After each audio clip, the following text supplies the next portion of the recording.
സർവശക്തിയെ ഇറങ്ങി എന്നിൽ വാ, ഇറങ്ങി എന്നിൽ വാ, മഴ പോലെ പെയ്തിറങ്ങി വാ, മഴ പോലെ പെയ്തിറങ്ങി വാ. സ്വർഗീയത്തിയെ ഇറങ്ങി എന്നിൽ വാ, ഇറങ്ങി എന്നിൽ വാ, മഴ പോലെ പെയ്തിറങ്ങി വാ, മഴ പോലെ. സർവശക്തനായ ദൈവം നമ്മെ അനുഗ്രഹിക്കട്ടെ. സാക്ഷാൽ ദൈവത്തെ അറിഞ്ഞിട്ടും ആ സത്യത്തെ മറച്ചുവെച്ച് അസത്യത്തെ വെളിപ്പെടുത്തി കൊടുക്കുന്ന ക്രിസ്ത്യാനികളെക്കുറിച്ച് നമ്മൾ അറിഞ്ഞിരിക്കണം. യേശുവിനെ മറച്ചുവെക്കും, ക്രിസ്തുവിനെ തരം താഴ്ത്തുന്ന വിവേകമില്ലാത്ത ഇരുണ്ട ഹൃദയമുള്ള ജ്ഞാനികൾ എന്ന് അവകാശപ്പെടുന്ന അരമനകളിലും മേടകളിലും രാജകീയ കിരീട വസ്ത്രധാരികളായ മതവേഷ ശുശ്രൂഷകർ അജ്ഞരായ മതവിശ്വാസികളെ വഴിതെറ്റിച്ച് ഇതാണ് ദൈവം, ഇതാണ് ദൈവം എന്ന് കാണിച്ച് പിശാചിൻ്റെ കൈകളിൽ ഏൽപ്പിച്ച് പാതാള തീപ്പൊയ്കയിൽ തള്ളിയിടുന്നു. വിശുദ്ധ ബൈബിളിൽ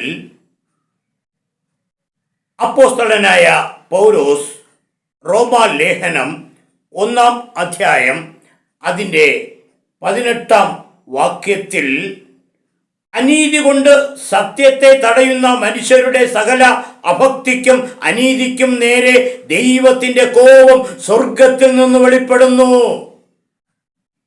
10 കൽപ്പനകൾ പഠിപ്പിച്ചിട്ട് അതിൻ്റെ 1-ാമത്തെ കൽപ്പന ലംഘിക്കുന്നത് സത്യത്തെ മറച്ചു വയ്ക്കുന്നതല്ലേ? അന്യ ദൈവങ്ങൾ ഉണ്ടാകരുത്, അതിനെ ആരാധിക്കരുത് എന്ന് പഠിപ്പിച്ചിട്ട് ഇത് ചെയ്താൽ ദൈവത്തിൻ്റെ കോപം ഇത് ചെയ്യുന്ന മതനേതാവിനും പാവപ്പെട്ട മതവിശ്വാസികൾക്കും സ്വർഗത്തിൽ നിന്നും കിട്ടും.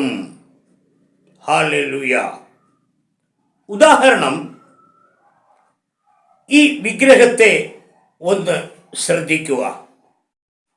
AD 58 അപ്പോസ്തലനായ പൗലോസ് കൊരിന്തിൽ വച്ച് എഴുതിയത് ഇന്നും ഈ പൈശാചികമായ പ്രവണത ശക്തമായി തുടരുകയാണ്. വിശുദ്ധ ബൈബിളിലെ വചനപ്രകാരം എന്തു പറയുന്നു? റോമാലേഖനം 1-ാം അധ്യായം അതിൻ്റെ 22-23 വാക്യങ്ങളിൽ ജ്ഞാനികൾ എന്ന് പറഞ്ഞുകൊണ്ട് അവർ മൂഢരായിപ്പോയി, അക്ഷയനായ ദൈവത്തിൻ്റെ തേജസ്സിനെ അവർ ക്ഷയമുള്ള മനുഷ്യനെ കണ്ടല്ലോ. ഈ മനുഷ്യൻ്റെ ദേഹത്ത് പറക്കുന്ന തുണി പക്ഷി പറക്കും പോലെ കണ്ടല്ലോ. നാൽക്കാലി, 4 കാലുള്ള കുതിര കണ്ടല്ലോ.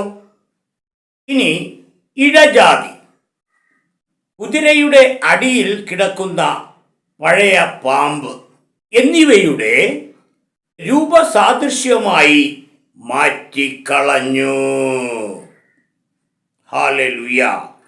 അപ്പോസ്തലനായ പൗലോസിന് ക്രിസ്തു യേശുവിലൂടെ വെളിപ്പെട്ട സത്യവചനമാണ്. ഹല്ലേലൂയ. ഇത് ഏതു ദൈവം? ആരുടെ ദൈവം? അക്ഷയനായ ദൈവത്തിൻ്റെ തേജസ്സുള്ളതാണോ? പ്രിയരെ, ഇത് പിശാചിന് വളരെ പ്രിയമുള്ളതാണ്. ഇത്തരം ആരാധകർ ക്രിസ്തു എന്ന ദൈവത്തെ അറിഞ്ഞിട്ടും ദൈവമെന്ന് ഓർത്ത് മഹത്വീകരിക്കുകയോ നന്ദി കാണിക്കുകയോ ചെയ്യാതെ തങ്ങളുടെ നിരൂപണങ്ങളിൽ വ്യർത്ഥരായിത്തീർന്നു. ഇതിനെ ആരാധിക്കുന്നവരുടെ സേവിക്കുന്നവരുടെ വിവേകമില്ലാത്ത ഹൃദയം ഇരുണ്ടുപോകുന്നു. ഞാൻ സ്വയം പറയുന്നതല്ല, ദൈവത്തിന്റെ വചനമെന്ന ഇരുവായി തലയുള്ള വാളാണ് പറയുന്നത്. ഹല്ലേലൂയ. ഭവനങ്ങളുടെ ഏറ്റവും മുന്നിലായി പ്രദർശിപ്പിച്ചു വയ്ക്കുന്ന സാക്ഷാൽ ദൈവത്തിൽ നിന്നുള്ളതാണോ? ഒന്ന് ചിന്തിക്കുക. ഹല്ലേലൂയ.